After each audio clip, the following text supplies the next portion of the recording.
Let's go, Ani. Okay, so even though I went grocery shopping, I'm still getting takeout. You know what? I'm just not doing it today. So the husband and I decided to get Indian food, and yes, we ordered for two people, but all of this is mine. So I accidentally may have gotten too much food. But it's Indian food, so how can you have too much? Of course you're gonna eat it eventually. Let me explain. Okay, so first I'm gonna start with what I meant to get. And today's Indian food is featuring Kashmir. That's been our go-to spot for Indian food since the place that we used to go to started becoming very subpar over the pandemic and never recovered. I tried them at least 3 times since because they were our go-to, but we are not going to there anymore. So we've been ordering from Kashmir in Salem, New Hampshire for a couple years now, and the quality and flavors are so consistent that this has become our go-to. We don't even try other places now. We just go here. And of course, by go, I mean get, because I'm not leaving the house again. I used to think going out to eat was such a special thing, and it is. But you know what? Unless it's a really special occasion, I'm gonna eat at home in my pajamas with my bonnet on. And yes, I'll still tip, but I'm not going out. Not if I don't have to. Okay, so let's get into what I got. And just so you know, aside from this dish, I'll probably be messing up the pronunciation very badly, but I'll try to type in what it is so at least you can try to find it locally if you'd like to. Ginger honey chicken. That I can say. My husband started getting this and it looks good, but I haven't tried it. But he accidentally got two, so I'm not gonna let it go to waste. And I made a good decision. This is so good. I mean, it's honey and it's ginger. How are you gonna go wrong? You can't. It has a nice sweetness to it without being too overly sweet or sticky. You know how sometimes there's certain barbecue sauces and it's so concentrate that it's more a fight between sugar and vinegar than a homogenized taste? That's not what this is. This has a nice freshness to it, very lively tasting. The ginger is not at all too heavy, how sometimes fresh ginger can be a little spicy. It's not spicy. Don't worry. It's not spicy. It's just good. And the chicken in here, nice and tender, great size pieces, not huge because you don't want them big. And whether you eat this separate and the rice on the side, or you can pour it over the rice, or you can do like my husband does and mix it all together. Either way, there's plenty enough sauce to mix this with the rice and not be dry. This was a good decision by him, and it's one that I may start making or taking some of his. So, this is basil coconut shrimp, and I've been having this basil coconut in different variations. Sometimes I get the chicken. Today I got the shrimp.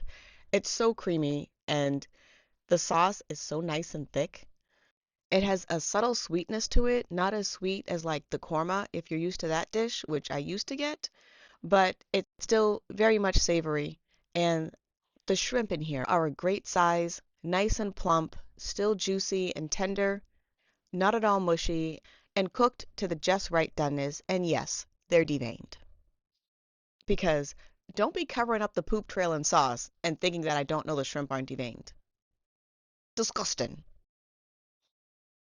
When you order a dish here, it comes with rice, which is nice because not every place includes rice automatically, even though they should.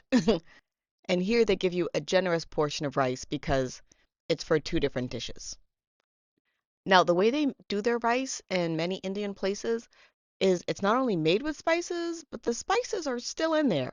So don't be alarmed if you find a cardamom pod or a clove or specks. It's not bugs, it's just spices. This is how spices look when they don't come ground up in a container, and it adds great flavor.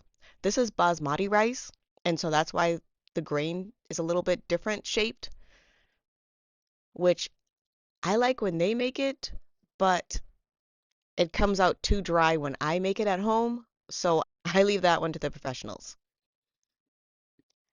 And wanted something a little more hearty today, so I got the curry goat. It does have a gelatinous like sinewy texture, and it can be a little tough, but has a very unique flavor that you can only get from goat. So I'm not super into it, but I do like it. And because I'm already familiar with it, because it's common in Caribbean cultures, and though I'm not Caribbean that I know of, some of the members of our church were, and they would invite my family to their home for dinner. And one of the dear sisters from Jamaica, Sister Perla, everything she made was delicious. But she would make this curry goat, and it was so good that I knew I liked curry goat. Now, it was not until I was a full grown adult and realized curry was a spice, and so therefore curry goat was actually curried goat.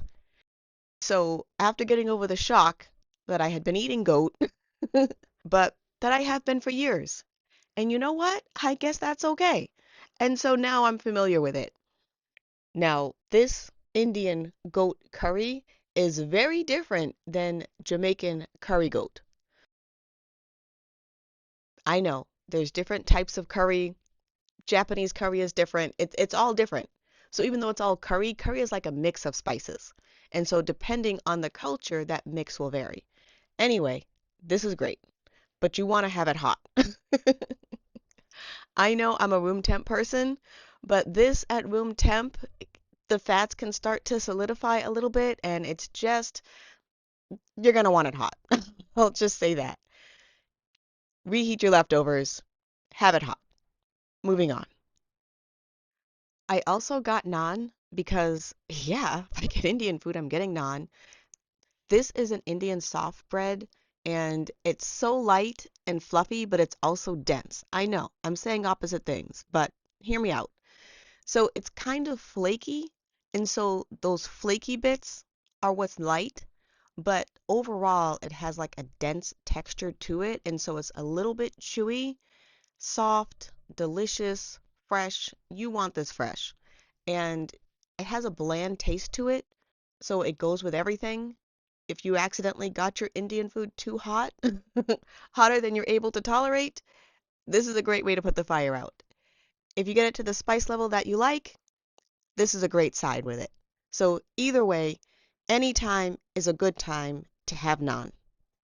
This is available in different variations. Sometimes they'll have garlic or cheese incorporated into it. This one is a plain naan. I know you see little speckles of spice. I don't know. I guess it got in there, but this is plain naan. I remember when I was first getting into Indian food, after trying it at a restaurant in Boston, it was this little restaurant that you actually had to go downstairs to enter. It's one of those places that if you didn't know it was there, you easily would have passed it by.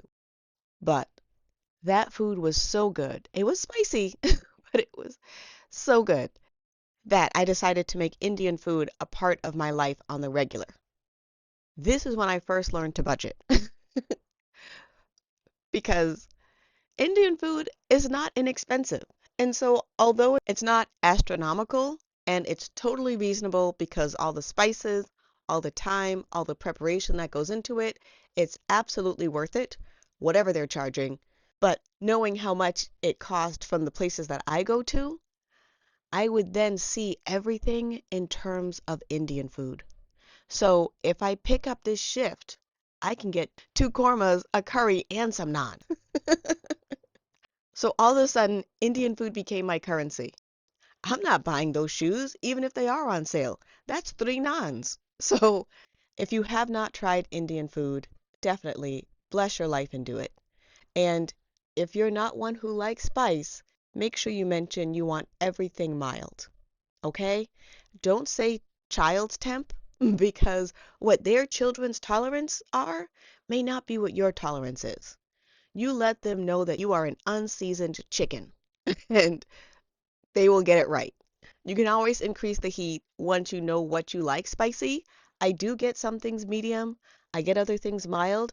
It depends on the mood that I'm in and how much reflux I want to have later. Moving on. They make this okra dish. I don't know what it's called, but I'm a big fan of it. But today I decided to try something a little different and I got the cauliflower. Now, this isn't just cauliflower. I'll put the name in the description. I'm not even going to try it. But it has potatoes and cauliflower and it has all these like caramelized onion bits. It's so good. It's so savory. It reminds me of, but different.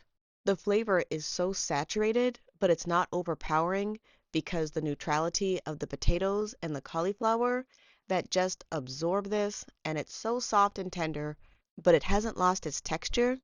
If you're not somebody who likes vegetables, you may like this because this isn't vegetables. This is delicious. Now to drink. Because I'm getting takeout, the drink options are limited. Plus, in general, yeah, their drink options, to my preference, being a person of strong beverage affection, their beverage options are limited. But I did get a mango lassi. If you're not familiar with lassis, they're a yogurty type drink, but they are very sweet. Or at least the fruity ones are, because I'm not getting a plain one or a salty one. But anyway, this one's a mango one, and even though it's thick and you see it looking creamy, this is not a smoothie. There's no ice blend in here. This is all yogurt and mango and sugar, I'm assuming, because it is quite sweet. Um, I typically will drink about half of this, taking little sips with my food because, as you can see, it is thick. And then I'll dilute it with water and then have a second cup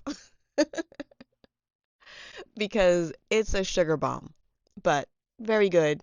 And it's a nice option, again, because of the yogurt and the thickness of it. If you did get something a little spicy, this is a nice cool down, and the sweetness is a nice flavor shift. Speaking of sweet, yeah, I also got dessert. So they make this awesome rice pudding. I love Indian rice pudding. It's not like other rice puddings. You see how thick this is, but also how creamy it is? But even though it's creamy, look, I'm eating this with a fork and it's not falling through. No, you want to talk about carb overload. Here it is, right here. But worth it, but full of carbs. This sauce that it's in is not only creamy, but it's sweet. I mean, it is sweet and creamy and so good. And then on top of it, you're having rice, which is extra carbs. So you're getting fast carbs, slow carbs, Indian carbs. I know that's not a thing, but it's so good. I mean, you could drink this. And sometimes I do. But do know that it does contain nuts. Different ones, different places make it different. Sometimes there's cashew in it, sometimes there's almond in it, but there are nuts in here. So even though it says rice pudding or whatever I typed in the description, know that this does have nuts, okay? Some places also make it with raisins. Here, they don't make it with raisins, but it's no less sweet. Everything that I had today, I absolutely would get again. And if I was going to give this a theme, it would be Carbs Are Us. Not because anything is too sweet or overdone, but because I ordered entirely too much food. So that was my doing, but all of it's wonderful, and I'm gonna now finish it up, drink a lot of water, and probably take a nap. If you have never tried Indian food, bless your life and do it. And I hope wherever you're getting it from is as good as it is from Kashmir. Have a good one.